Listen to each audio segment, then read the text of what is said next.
I ruderi del monastero degli Olivetani sono situati sulla sommità del Monte Venda, in un luogo impervio da raggiungere, ma di grande suggestione paesaggistica e che ancora oggi evoca un'atmosfera mistica.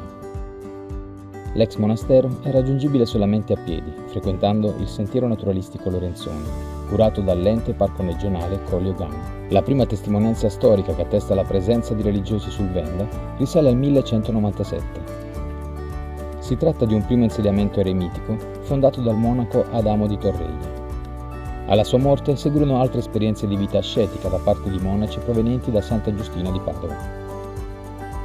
All'inizio del 200 esistevano due chiese, la più antica dedicata a San Michele e quella fondata da due monaci benedettini dedicata a San Giovanni Battista.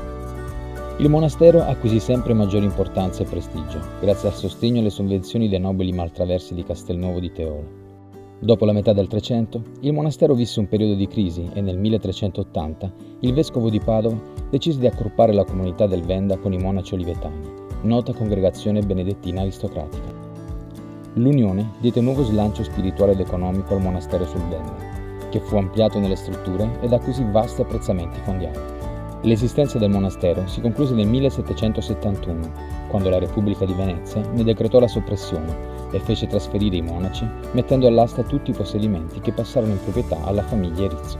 Gli uffici divennero luogo di riparo per i pastori e caddero rapidamente in rovina. Durante la seconda metà del secolo scorso, la sommità del Monte Venda è stata occupata da un'importante base dell'aeronautica militare, che da qualche anno è stata dismessa e abbandonata. Nonostante la necessità di un intervento di recupero dell'area, i ruderi del monastero degli Olivetani rappresentano ancora oggi un luogo di grande attrazione e fascino.